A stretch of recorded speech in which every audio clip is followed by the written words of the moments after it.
اب یہاں ہم باب التیمم کا آغاز کرتے ہیں۔ باب التیمم، تیمم کا باب۔ تیمم کے معنی لغوی معنی القصد کے ہیں، یعنی ارادہ کرنا۔ تیمم کے معنی ہے ارادہ کرنا لغوی طور پر، اور اصطلاحی معنی ہے التعبد للہ تعالی بقصد الصعید الطیب لمسح الوجہ والیدین، اللہ تعالیٰ کی عبادت کرنا پاک مٹی کا قصد کرتے ہوئے، پاک مٹی کا ارادہ کرتے ہوئے چہرے اور ہتھیلیوں کو دھونے کے لیے۔ اللہ کی عبادت کرنا پاک مٹی کا قصد کرتے ہوئے چہرے اور ہتھیلیوں پر مسح کرنے کے لیے، چہرے اور ہتھیلیوں پر مسح کرنے کے لیے۔ یہ تیمم کی اصطلاحی تعریف ہے، تیمم کی اصطلاحی تعریف۔ اور اس کے بعد یہاں یہ ایک مسئلہ ہے کہ تیمم کس چیز سے ہم کر سکتے ہیں؟ کیا تیمم کے لیے مٹی ضروری ہے، یا ہر وہ چیز جو جن سے زمین سے ہے اس سے تیمم کرنا جائز ہے؟ تو اس سلسلے میں قرآن مجید کی جو آیت ہے فَلَمْ تَجِدُوا مَاءً فَتَيَمَّمُوا صَعِيدًا طَيِّبًا، تم پانی نہ پاؤ تو تیمم کرو پاک سعید سے۔ اور عربی زبان میں سعید کہتے ہیں کل ما صعد وارتفع علی وجہ الارض، ہر وہ چیز جو زمین پر ابھرے اور وہ زمین پر ظاہر ہو، زمین پر بلند ہو۔ ہر وہ چیز جو سطح زمین پر زمین کی جنس سے ہوتی ہے اس کو کہتے ہیں سعید۔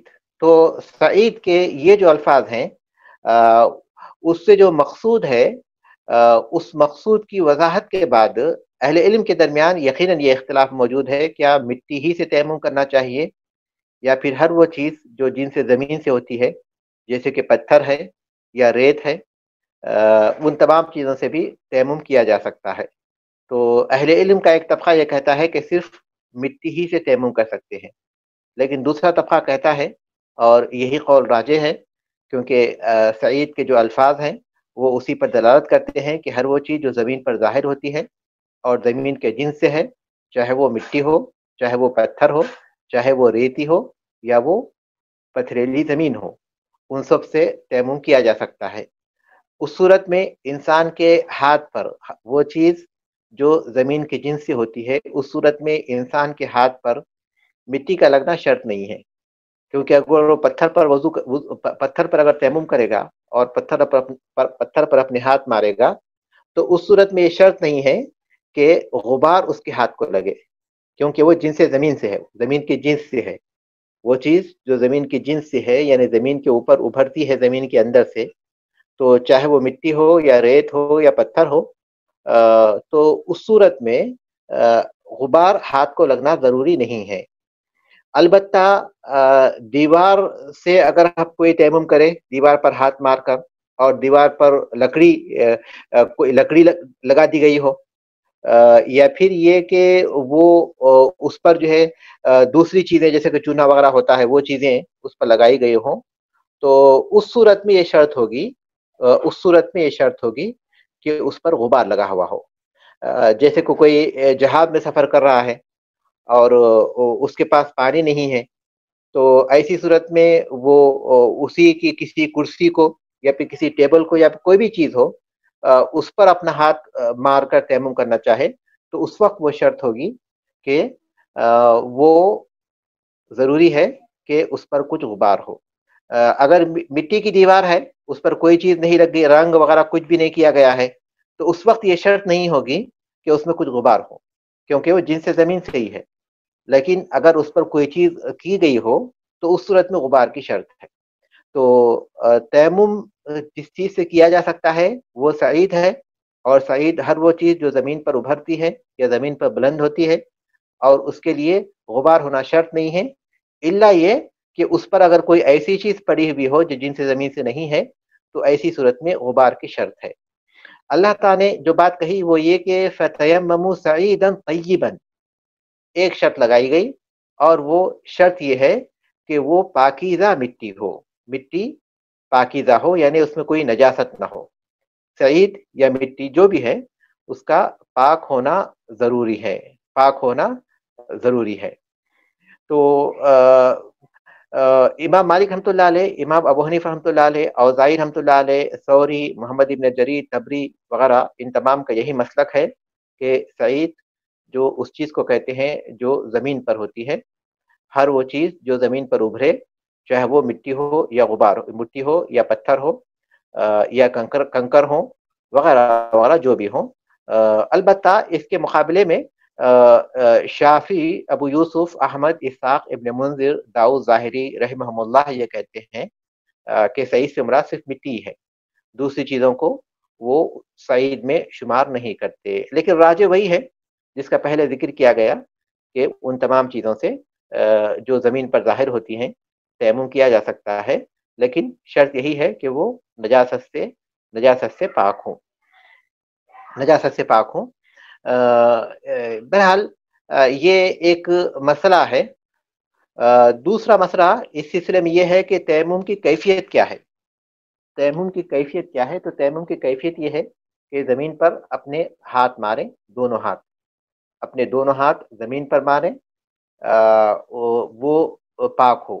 اب آپ زمین سے مراد سمجھ جائیں، پتھر ہو، ریت ہو، مٹی ہو، یا پھر جو ہے ریتیلی مٹی ہو وغیرہ جو بھی ہو، اس پر اپنے دونوں ہاتھ ماریں گے ایک دفعہ، اور اس کے بعد پھر اس سے اپنے چہرے کو ملیں گے، اپنے چہرے پر اس کا مسح کریں گے، پھر اپنے ہتھیلی پر ایک دوسرے سے، دائیں ہتھیلی سے بائیں ہتھیلی پر اندر اور باہر، اور بائیں ہتھیلی سے دائیں ہتھیلی پر اندر اور باہر مسح کریں گے۔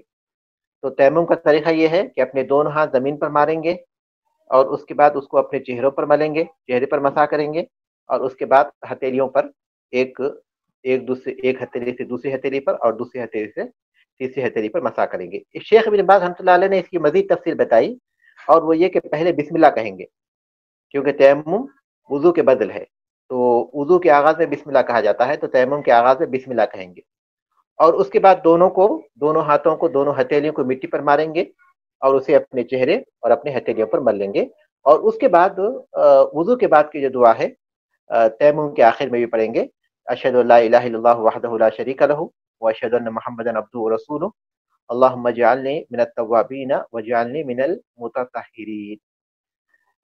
یہ کچھ مسائل ہیں تیمم کے باب میں، ہم انشاءاللہ کچھ احادیث کی روشنی میں یہ باتیں واضح ہو جائیں گی۔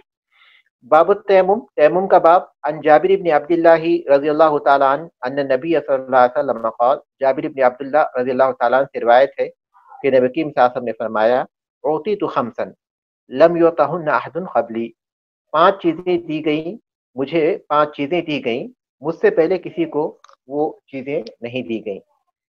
نصرت بالرعب، رعب کے ذریعے میری مدد کی گئی، مسیرت شہرین، ایک مہینے کی مسافت سے، وجعلت لی الارض مسجدا وطہورا، اور زمین میرے لیے سجدہ گاہ اور طہارت و پاکیزگی کا ذریعہ بنائی گئی۔ فأیما رجل ادرکتہ الصلاۃ، پس کوئی بھی شخص جسے نماز پالے یعنی نماز کا وقت ہو جائے، فلیصلی، وہ نماز پڑھ لے۔ ذکر الحدیث وذکر الحدیث، اور یہ پوری حدیث انہوں نے ذکر کی۔ وفی حدیث حذیفہ عند مسلم، اور حذیفہ رضی اللہ تعالیٰ عنہ سے جو حدیث مروی ہے صحیح مسلم میں، اس کے الفاظ ہیں وجعلت تربتها لنا طہورا، اور اس کی مٹی ہمارے لیے پاکی کا ذریعہ بنائی گئی، اذا لم نجد الماء، جب ہم پانی کو نہ پائیں۔ وعن علی رضی اللہ عنہ، اور علی رضی اللہ تعالیٰ عنہ سے روایت ہے عند احمد، مسند احمد میں، وجعل التراب لی طہورا، اور مٹی میرے لیے پاکیزگی اور طہارت کا ذریعہ بنائی گئی۔ 5 چیزیں جو اس امت کی خصوصیت ہیں، اللہ کے رسول صلی اللہ علیہ وسلم کو خاص طور پر عطا کی گئی۔ ان 5 چیزوں میں سے مؤلف رحمۃ اللہ علیہ نے 2 چیزوں کو ذکر کیا ہے جس کا تعلق اس باب سے ہے، اور ان میں ایک چیز تو ہے جس کا تعلق اگرچہ کے باب سے نہیں ہے، لیکن اس حدیث میں سب سے پہلے وہی ہے، تو اس لیے انہوں نے ذکر کیا کہ 1 مہینے کی مسافت سے رعب کے ذریعے آپ کی مدد کی گئی، یعنی آپ کا دشمن 1 مہینے کی مسافت پر ہوتا ہے تو آپ کے اس کے دل میں آپ کا رعب طاری ہو جاتا ہے، یہ مدد ہے، دشمن کے دل میں رعب کا طاری ہونا یقیناً ایک بڑی مدد ہے کیونکہ جب رعب طاری ہوگا تو ظاہر ہے کہ وہ کسی قسم کے مخالفانہ حملے کی جرت نہیں کرے گا، یا پھر اپنے ارادے سے وہ باز آ جائے گا۔ اور دوسری جو چیز اس حدیث میں ہے اس کا تعلق باپ سے ہے، وہ یہ کہ زمین آپ کے لیے سجدہ گاہ بنائی گئی ہے اور پاکی کا ذریعہ بنائی گئی۔ سجدہ گاہ بنائی گئی مطلب یہ کہ نماز پڑھنے کی جگہ بنائی گئی، جبکہ اس سے پہلے جو یہود و نصارہ تھے ان کے لیے زمین میں جہاں وہ چاہیں وہاں نماز پڑھنے کی اجازت نہیں تھی، بلکہ ضروری ہوتا تھا کہ وہ اپنے گرجا گھر اور اپنے نماز پڑھنے کا جو مقام ہے وہاں پہنچیں اور وہاں پہنچ کر نماز پڑھیں۔ ظاہر ہے کہ اس میں کافی مشقت ہوتی تھی، تکلیف ہوتی تھی۔ اللہ تعالیٰ نے جو سہولتیں اس امت کو دی ہیں اس میں سے ایک سہولت یہ بھی ہے کہ جہاں وہ رہیں اگر نماز کا وقت ہو جائے تو وہاں وہ قبلہ رخ ہو کر نماز پڑھ لیں۔ اور پھر یہ کہ یہ زمین پاکی کا ذریعہ ہے، تیمم یہ اس امت کی خصوصیت میں سے ہے تیمم۔ اس سے پہلے جو امتیں تھیں ان کے لیے پانی استعمال کرتے ہوئے وضو کرنا ہی ضروری ہوتا تھا، لیکن اس امت کے لیے زمین طہارت کا ذریعہ بنائی گئی، لہٰذا وہ کسی مقام پر ہیں اور وہاں ان کے پاس پانی نہ ہو، یا پھر یہ کہ پانی استعمال کرنے کی ان کے پاس قدرت نہ ہو، پانی استعمال کرنے کی قدرت نہ ہو بیماری کی وجہ سے یا کسی اور سبب سے، تو ایسی صورت میں ان کو اس بات کی اجازت ہے، بلکہ انہیں چاہیے کہ وہ تیمم کر لیں اور پھر نماز پڑھیں۔ اسی لیے اس حدیث میں کہا گیا کہ آدمی کو جب بھی جس کو بھی نماز پالے یعنی نماز کا وقت ہو جائے تو وہ نماز پڑھ لے۔ حذیفہ رضی اللہ تعالیٰ عنہ کی جو حدیث ہے اس سے مزید اس بات کی وضاحت ہو رہی ہے کہ زمین کی جو مٹی ہے وہ ہمارے لیے پاکی صفائی کا ذریعہ بنائی گئی ہے اگر ہم پانی کو نہ پائیں۔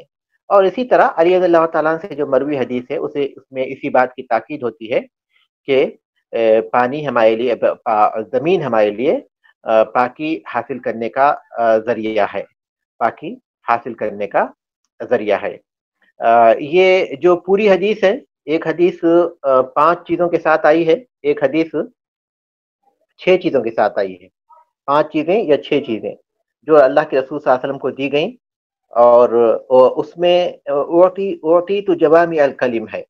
پہلی چیز جوامع کلم مجھے دیے گئے، جامع کلمات دیے گئے، ایسے کلمات جو مختصر ہوتے ہیں لیکن اس میں وسیع معنی پایا جاتا ہے، یہ جامع کلمات ہیں۔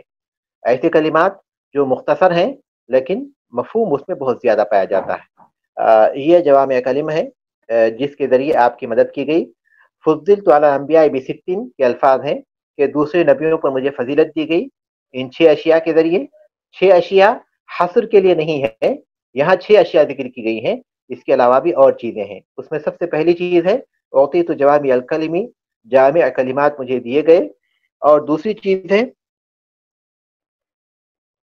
وہ نصرت بالرعب، رعب کے ذریعے میری مدد کی گئی۔ تیسری چیز ہے وَأُحِلَّتْ لِيَ الْغَنَائِمْ، مال غنیمت میرے لیے حلال کیے گئے۔ اس سے پہلے جو امتیں تھیں وہ جو مال غنیمت حاصل ہوتا اس کو ایک جگہ جمع کر دیتے اور اس کے بعد آسمان سے آگ آ کر ان کو کھا لیتی، وہ اسے استعمال نہیں کر سکتے تھے، لیکن اس امت کے لیے مال غنیمت حلال کیے گئے۔ وَجُعِلَتْ لِيَ الْأَرْضُ طَهُورًا وَمَسْجِدًا، اور زمین میرے لیے پاکی کا ذریعہ اور سجدگاہ بنائی گئی۔ اور پھر اس کے بعد ہے وہ ارسلت الی الخلق کافہ، اور تمام لوگوں کی طرف میری بعثت ہوئی، یعنی تمام لوگوں کے طرف آپ رسول بنا کر بھیجے گئے۔ آپ کی رسالت عام ہے، عمومیت پائی جاتی ہے، جبکہ اس سے پہلے جو رسول ہوتے تھے وہ اپنی قوم کے لیے خاص ہوتے تھے۔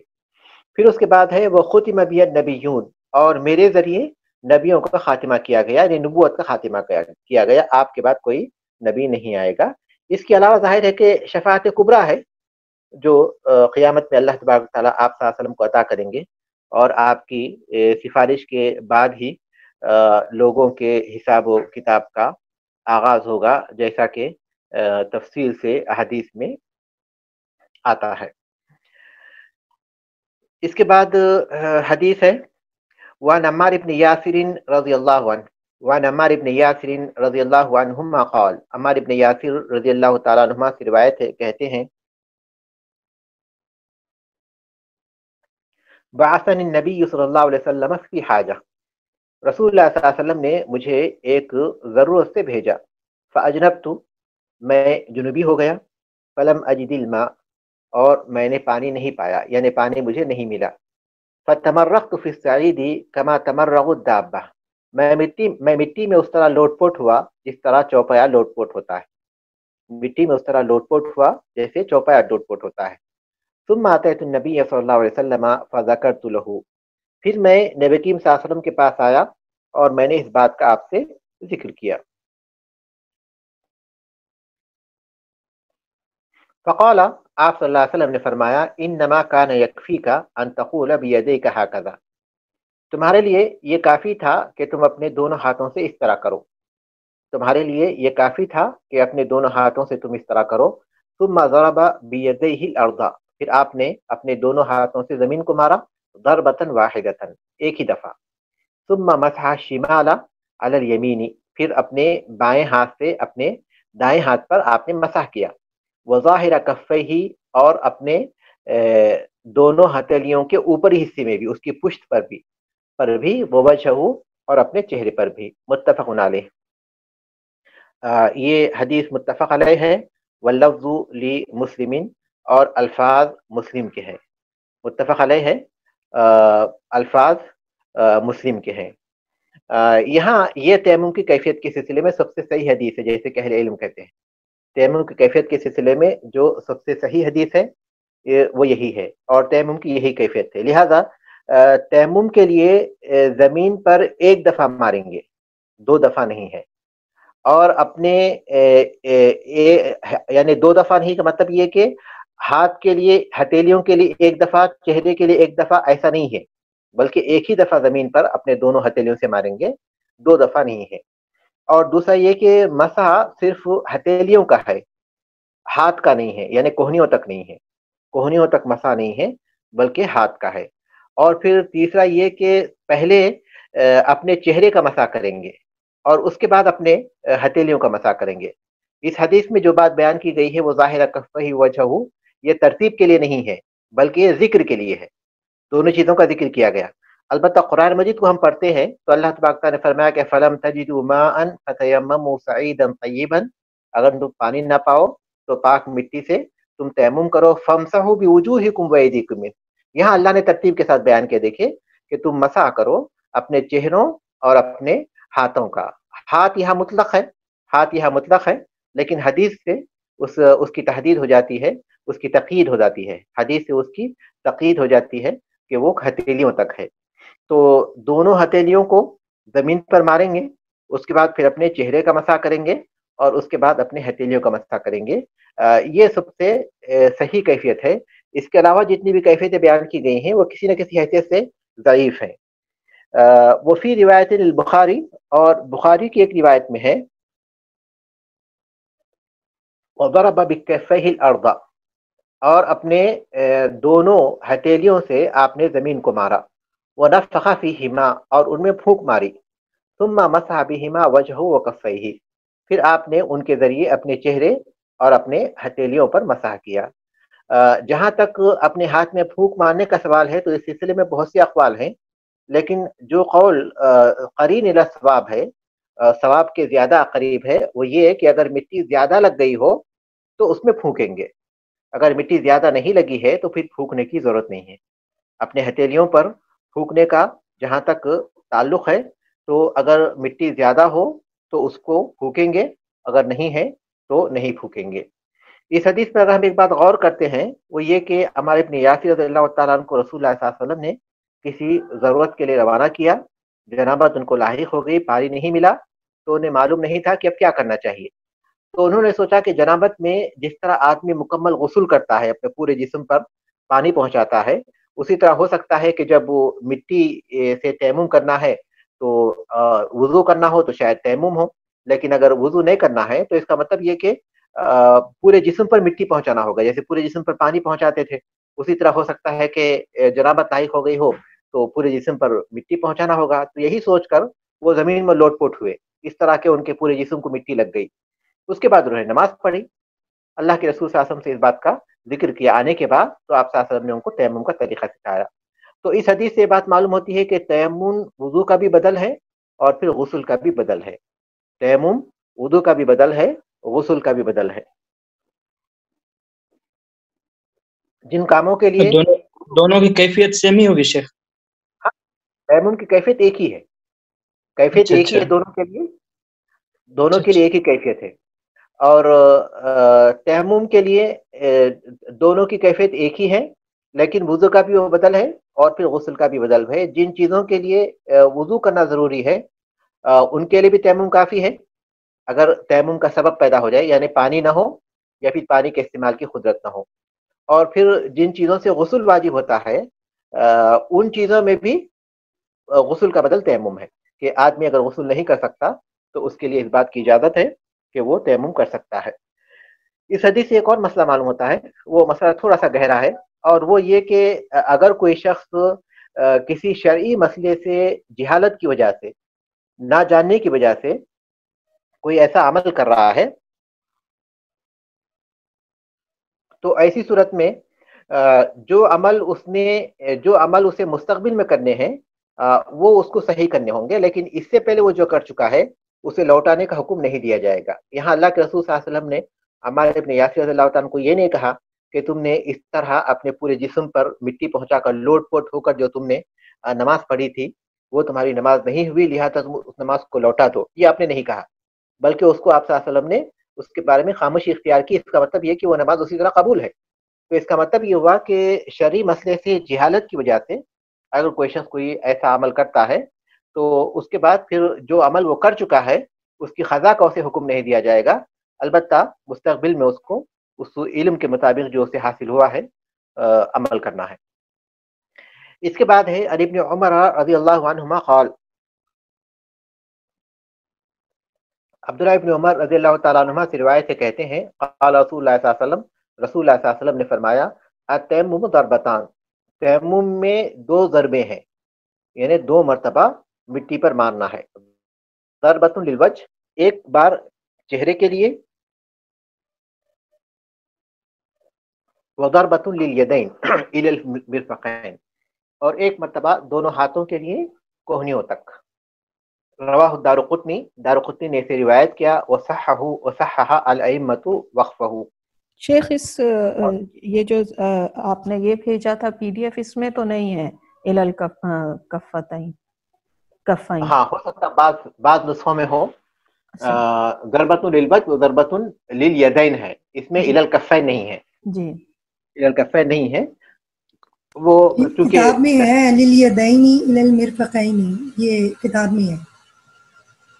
ہاں اس کتاب میں نہیں ہے، لیکن وہ یا تو نسخوں کا اختلاف ہوگا یا پھر وہ ہم لوگوں نے کتابیں خریدی تھی نا یہاں سے دوحہ سے، ہاں تو اس میں ہے جو مطلب یہ والی بلوغ المرام ہم نے عربی ٹیکسٹ میں لیا تھا، تو اس میں ہے یہ بہرحال ساری کلاس میں لیا تھا. جی دارقطنی نے اسے روایت کیا، وصحح الائمۃ وقفہ، اور اہل علم نے، ائمہ کرام نے، دوسرے ائمہ نے اس کے موقوف ہونے کو صحیح قرار دیا. یہ حدیث اس سے معلوم ہوتا ہے کہ تیمم کے لیے دو ضرب ہیں، ایک مرتبہ چہرے کے لیے ماریں گے، پھر دوسری مرتبہ اپنے ہاتھوں پر ماریں گے. اور وہ روایتوں کے ایک حصے سے معلوم ہوتا ہے کہ وہ ہاتھوں کو اپنے کوہنیوں تک مسح کرنا چاہیے. لیکن جیسا کہ یہاں مذکور ہے کہ یہ صحیح بات یہ ہے کہ موقوف ہے. موقوف یہ کہ عبداللہ ابن عمر رضی اللہ تعالیٰ پر موقوف ہے، یہ مرفوع نہیں ہے، اللہ کے رسول صلی اللہ علیہ وسلم کے سے ثابت نہیں ہے. تو بہرحال جو پہلی کیفیت بیان کی گئی وہی صحیح ہے، اس کے علاوہ جو کیفیت بیان کی گئی یا تو ضعیف ہیں یا تو وہ ایسی ہیں جن سے استدلال نہیں کیا جا سکتا، جیسا کہ اس حدیث میں جو بات بیان کی گئی ہے وہ بھی اسی قسم کی ہے. وعن ابی ہریرہ رضی اللہ عنہ قال قال رسول اللہ صلی اللہ علیہ وسلم، ابو ہریرہ رضی اللہ تعالیٰ عنہ سے روایت کہتے ہیں کہ رسول اللہ صلی اللہ علیہ وسلم نے فرمایا السعید وضوء المؤمن، سعید مٹی یہ مومن کا وضو ہے، وضوء المؤمن المسلم، مومن مسلم کا وضو ہے. وَإِن لَّمْ يَجِدِ الْمَاءَ 10 سنین، اگرچہ کہ وہ پانی کو 10 سالوں تک نہ پائے. فَإِذَا وَجَدَ الْمَاءَ، جب پانی کو پائے، فَلْيَتَّقِ اللَّهَ، تو اللہ سے ڈرے، وَلْيُمِسْتَهُ بَشَرَتَهُ، اور اسے اپنے جسم پر پہنچائے. رواہ البزار، بزار نے اسے روایت کیا، وصححہ ابن القطان، ابن قطان نے اسے صحیح قرار دیا. ولیکن صوب الدارقطنی ارسالہ، لیکن دارقطنی نے اس کے مرسل ہونے کو صحیح کہا ہے. وللترمذی عن ابی ذر نحوہ اور سنن ترمذی ابو ذر رضی اللہ تعالیٰ سے اسی قسم سے حدیث ہے. وصححہ والحاکم ایضا اور امام ترمذی نے اور حاکم نے اسے صحیح قرار دیا رحمہم اللہ جمیعا. اللہ تبارک تعالیٰ کی ان سب پر رحمت ہو. تو اس حدیث سے یہ بات معلوم ہوتی ہے کہ تیمم چونکہ وضو کے بدلے میں ہے اسی لیے اسے وضو قرار دیا گیا کہ تیمم مومن کا وضو ہے. یعنی وضو جس طرح انسان کو کچھ جو چیزیں جن چیزوں کے لیے وضو کرنا ضروری ہے ان چیزوں کو حلال کر دیتا ہے, اسی طرح تیمم بھی ان چیزوں کو حلال کر دیتا ہے. اہل علم کا اس میں اختلاف ہے کہ وضو کی وجہ سے وہ عمل صرف اس کے لیے مباح ہوتا ہے یا پھر تیمم کی وجہ سے. اہل علم کے درمیان جو اختلاف ہے وہ یہ کہ تیمم کیا وضو کا بدل ہے, اس سے جو ہے حدث رفع ہو جاتا ہے جس طرح کے وضو سے حدث رفع ہو جاتا ہے اور آدمی پاک ہو جاتا ہے کہ اس تیمم سے پھر جب تک اس کا تیمم باقی ہے تو وہ جس طرح جب تک اس کا وضو باقی ہے اسی طرح جب تک اس کا تیمم باقی ہے تو وہ نمازیں پڑھ سکتا ہے, تلاوت کر سکتا ہے, وہ تمام چیزیں جو وضو کے بعد اسے کرنا چاہیے وہ تمام چیزیں وہ کر سکتا ہے. یا پھر یہ کہ تیمم صرف آدمی کے لیے اس عبادت کو مباح کرتا ہے جس عبادت کے لیے اس نے تیمم کیا, جیسے کہ ظہر کا وقت ہو گیا آدمی نے تیمم کیا تو اس کے بعد اہل علم کا ایک طبقہ یہ کہتا ہے کہ اس تیمم کی وجہ سے اسے صرف ظہر کی نماز پڑھنا مباح ہوا ہے, مزید چیزیں وہ نہیں کر سکتا. ظہر کی نماز پڑھے, اس کی سنتیں پڑھ لے, اس کے بعد پھر عصر کا وقت ہو گیا تو اگرچہ کہ اس کا تیمم نہ ٹوٹا ہو, یعنی کوئی ایسی چیز جس سے وضو ٹوٹ جاتا ہے ویسی کوئی چیز اس سے نہ بھی ہوئی ہو, تب بھی اسے عصر کے لیے پھر سے تیمم کرنا پڑے گا. یہ اہل علم کا ایک طبقہ کہتا ہے کہ تیمم کرنے سے آدمی کے لیے صرف وہ عبادت مباح ہوتی ہے, یعنی صرف اباحت حاصل ہوتی ہے, حدث رفع نہیں ہوتا. اہل علم کا ایک طبقہ یہ کہتا ہے کہ تیمم سے صرف اباحت حاصل ہوتی ہے, حدث رفع نہیں ہوتا. لیکن اس حدیث سے جو بات معلوم ہوتی ہے کہ اس سے حدث رفع ہو جاتا ہے کیونکہ آپ نے اس کو وضو قرار دیا. تو اس کا مطلب یہ کہ تیمم وضو کے بدلے میں ہے, جس طرح ایک وضو سے انسان کئی نمازیں پڑھ سکتا ہے اگر اس کا وضو نہ ٹوٹا ہو, اسی طرح ایک تیمم سے وہ کئی نمازیں پڑھ سکتا ہے. اور پھر جس طرح وضو کے بعد وہ تمام چیزیں اس کے لیے حلال ہو جاتی ہیں جو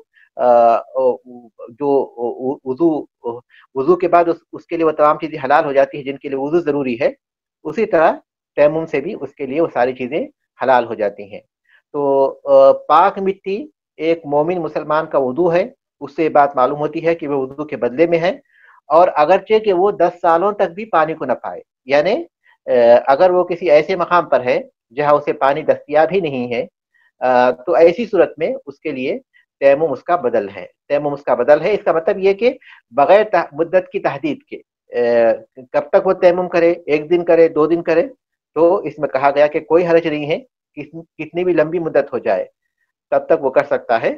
لیکن اگر وہ جیسے ہی وہ پانی کو پائے تو اس کو چاہیے کہ اللہ سے ڈرے, کیونکہ اب اس کے پاس پانی آ چکا ہے تو اس کے بعد پھر تیمم اس کے لیے جائز نہیں ہے. تو اللہ سے ڈرتے ہوئے اس کو چاہیے کہ پانی استعمال کرے اور وضو کرے, یا پھر اگر غسل کو فرض ہے تو پھر وہ غسل بھی کرے. تو یہ جو حدیث ہے یہاں جن الفاظ کے ساتھ ہے ان الفاظ کے ساتھ اس حدیث کے صحیح ہونے میں اختلاف ہے, لیکن یہ دوسرے طرق سے بھی حدیث آئی ہے, مسند احمد میں, ابو داؤد میں, ترمذی میں, اور نبوی رحمۃ اللہ علیہ نے بھی اسے صحیح قرار دیا ہے, اور صحیح ابی داؤد میں شیخ البانی رحمۃ اللہ علیہ نے بھی اسے صحیح قرار دیا ہے. اور وہ ابو ذر رضی اللہ تعالیٰ عنہ سے مروی حدیث ہے, جیسا کہ اس میں آخری میں ذکر ہے وللترمذی عن ابی ذر, وہ جو حدیث ہے اسے شیخ البانی نے بھی صحیح قرار دیا ہے. اور اس کے الفاظ ہیں کہ عن ابی ذر رضی اللہ تعالیٰ عنہ ان رسول اللہ صلی اللہ علیہ وسلم قال, ابو ذر رضی اللہ تعالیٰ سے روایت ہے کہ رسول اللہ نے فرمایا ان السعید الطیب طہور المسلم, پاکیزہ مٹی مسلمان کا طہور ہے, یعنی اسے پاک کرنے والی ہے. وَإِن لَّمْ يَجِدِ الْمَاءَ 10 سنین, اگرچہ کہ وہ 10 سالوں تک پانی کو نہ پائے. فَإِذَا وَجَدَ الْمَاءَ, جب پانی کو پالے, فَلْيُمِسْسَهُ بَشَرَتَهُ, تو اسے اپنے جسم تک پہنچائے. فَإِنَّ ذَلِكَ خَيْرٌ, اس لیے کہ یہ بہتر ہے, یہ اس کے لیے بہتر ہے. تو اس حدیث سے بات معلوم ہوتی ہے کہ تیمم کی مدت محدود نہیں ہے. تیمم کی مدت یا تو پانی کے ملنے تک ہے یا پانی کے استعمال کرنے کی قدرت تک ہے. پانی کے ملنے تک ہے اگر پانی نہ ہونے کی وجہ سے وہ تیمم کر رہا ہے، اور پانی پر استعمال کرنے کی قدرت تک ہے اگر وہ کسی مجبوری کی وجہ سے پانی استعمال نہیں کر سکتا تھا، اس وجہ سے وہ تیمم کر رہا ہے، تو اس وقت تک اس کے لیے تیمم جائز ہے. وعن ابی سعید الخدری رضی اللہ تعالیٰ عنہ قال، ابو سعید خدری رضی اللہ تعالیٰ عنہ سے روایت ہے، کہتے ہیں خرج رجلان فی سفر، دو آدمی سفر میں نکلے، فحضرت الصلاۃ، نماز کا وقت ہو گیا، نماز حاضر ہو گئی یعنی نماز کا وقت ہو گیا. ولیس معہما ماء، ان کے ساتھ پانی نہیں تھا. فتیمما صعیدا طیبا، انہوں نے پاکیزہ مٹی سے تیمم کیا. فصلیا، اور دونوں نے نماز پڑھ لی. ثم وجد الماء فی الوقت، پھر انہوں نے اس نماز کے وقت کے دوران ہی پانی کو پا لیا. فاعاد احدهما الصلاۃ والوضوء، ان میں سے ایک نے نماز اور وضو کو لوٹایا، یعنی انہوں نے وضو کیا اور نماز پڑھی، وہ نماز جو انہوں نے تیمم سے پڑھ لی تھی. ولم يعيد الاخر، اور دوسرے نے نماز کو نہیں لوٹایا. ثم اتیا رسول اللہ صلی اللہ علیہ وسلم، پھر وہ دونوں اللہ کے رسول صلی اللہ علیہ وسلم کے پاس آئے، اللہ کے رسول صلی اللہ علیہ وسلم کے پاس وہ دونوں اس کے بعد پہنچے. فذکر ذلک لہ، اور ان دونوں نے اس بات کا اللہ کے رسول صلی اللہ علیہ وسلم سے ذکر کیا.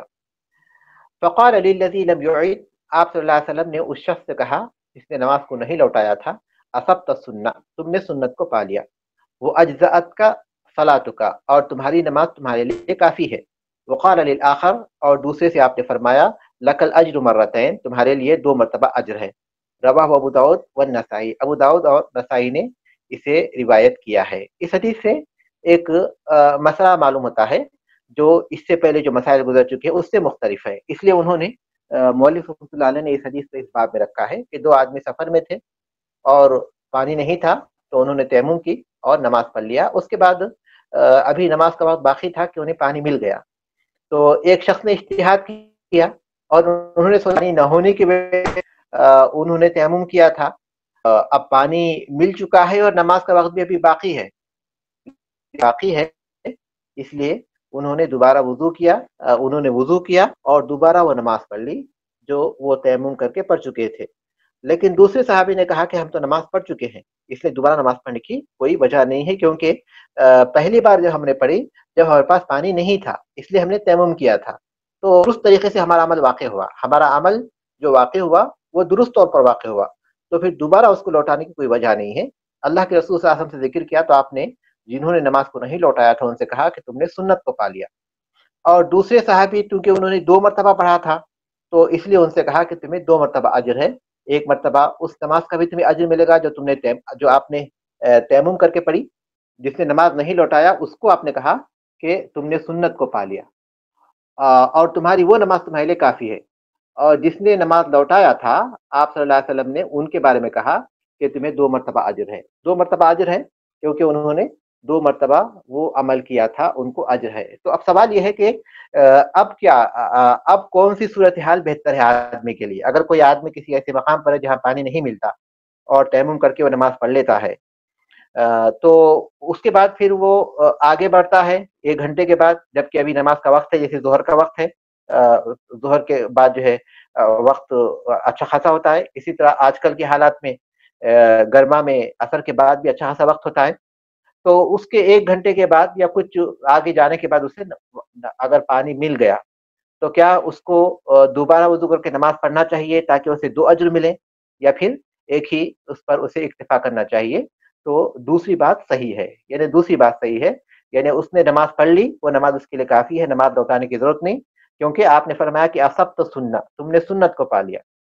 اور ان کو 2 اجر کا اس لیے کہا آپ نے کیونکہ اس وقت انہوں نے اجتہاد کیا تھا، اور مجتہد جب اجتہاد کرتا ہے تو اگرچہ کہ اس کا اجتہاد صحیح ہو، اگرچہ کہ اس کا اجتہاد غلط ہو تو اس کا ثواب ملتا ہے. تو ان کا جو اجتہاد تھا وہ سنت کو پانے سے پہلے تھا. جب ان کو پتا چل گیا، جب ہمیں پتا چل گیا کہ یہ سنت ہے تو پھر اس کے بعد اجتہاد کی ضرورت نہیں ہوتی. تو اس وقت ان کو اجتہاد کی گنجائش تھی کیونکہ سنت کیا ہے اور صحیح بات کیا ہے وہ انہیں معلوم نہیں تھی.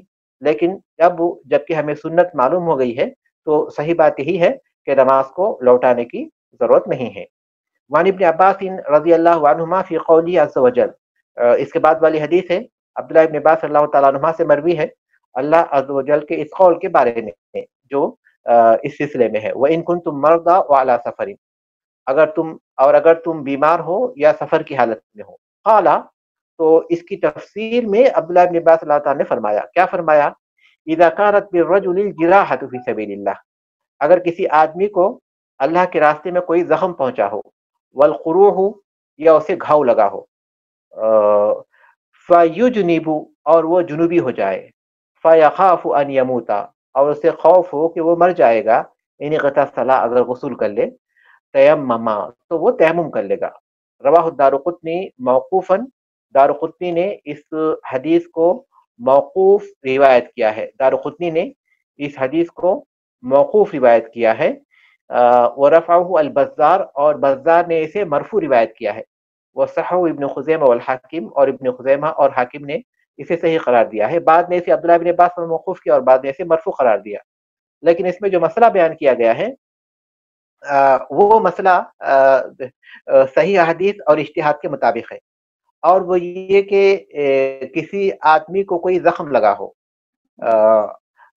جسم کے کسی بھی حصے پر زخم لگا ہو، اور نماز کا وقت اور وہ جنابت کی حالت میں رہے، یعنی وہ جنبی ہو گیا، زخم لگا اس کے بعد جنبی ہو گیا، اب نماز کا وقت ہو جائے، تو اگر وہ غسل کرے گا تو ظاہر ہے کہ اس کے پانی اس کے زخم کو لگ جائے گا، تو اس صورت میں جو ہے اس بات کا بھی اندیشہ ہے کہ اسے موت لاحق ہو جائے. دیکھیے، صرف موت لاحق ہونا یہی اندیشہ کافی نہیں ہے.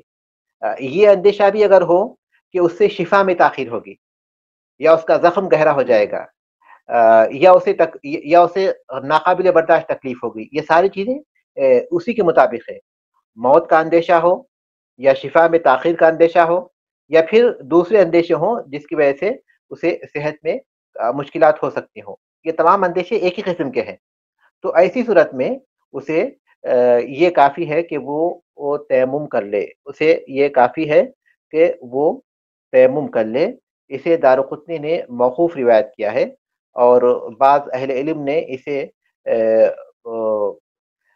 مرفوع روایت کیا ہے. اس سلسلے میں ایک صحابی کا ایک واقعہ بھی ہے جو غالباً اس کے بعد کی احادیث میں آتا ہے. ہاں جی ہاں، اس کے بعد کی احادیث میں ہے، اس لیے ہم اس کو یہیں روکتے ہیں. اس میں کچھ مسائل ہیں، لیکن چونکہ آگے کی احادیث میں اس کی مزید وضاحت ہو جائے گی، اس لیے ہم لوگ آگے بڑھتے ہیں. وہاں میں اس کو انشاءاللہ وہاں میں مزید وضاحت کروں گا. وعن علی رضی اللہ عنہ، سوری، یہ فی سبیل اللہ جو انہوں نے کہا اس کے اندر، تو یہ تو شرط لگ رہی ہے کہ بس صرف وہ جب اللہ کے راستے میں زخمی ہو پھر ہی اس کو اجازت ہے، ورنہ نہیں. یہ واقعے کے اعتبار سے ہے، یعنی اس طرح کے واقعہ پیش آتا تھا صحابہ کے طور پر، کیونکہ عام طور پر جہاد کے حالات پیش آتے تھے، تو جہاد میں ان کا زخمی ہونا، زخم کا لگنا وغیرہ وغیرہ وہ زیادہ واقع ہوتا تھا. تو اس لیے جو چیز واقع ہے اس کے اعتبار سے انہوں نے کیا، کوئی چیز اگر واقع کے اعتبار سے ذکر کی جاتی ہے تو وہ شرط نہیں ہوتی، بلکہ اس وقت کی یہ صورتحال تھی، اس لیے انہوں نے بطور مثال وہ چیز بات پیش کی. وہ بطور مثال ہے کیونکہ وہ چیز وہاں واقع ہوتی تھی، ورنہ آدمی کو زخم کسی بھی وجہ سے لگا ہو، حکم وہی ہے. اگر اسے اندیشہ ہے اس کی موت کا، یا پھر اندیشہ ہے صحت میں تاخیر کا، تو وہی حکم ہے جو انہوں نے فی سبیل اللہ کہا ہے. تو فی سبیل اللہ انہوں نے واقع کے اعتبار سے کہا ہے، شرط کے طور پر نہیں. وعن علی رضی اللہ عنہ قال، علی رضی اللہ تعالیٰ سے روایت ہے، کہتے ہیں ان کثرت احدا زندیہ، ان کثرت احدا زندیہ، میرا ایک گٹ ٹوٹ گیا، یعنی ہتھیلی کے ساتھ جو بازو ہے اس کا جوڑ کو کہتے ہیں، گٹ جوڑ کو کہتے ہیں. تو ایک گٹ یا ایک جوڑ میرا ٹوٹ گیا.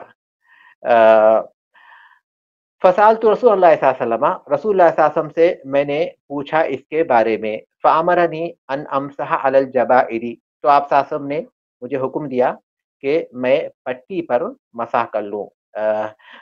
جبائر کہتے ہیں پٹی کو، یہ جبیرتن کی جمع ہے.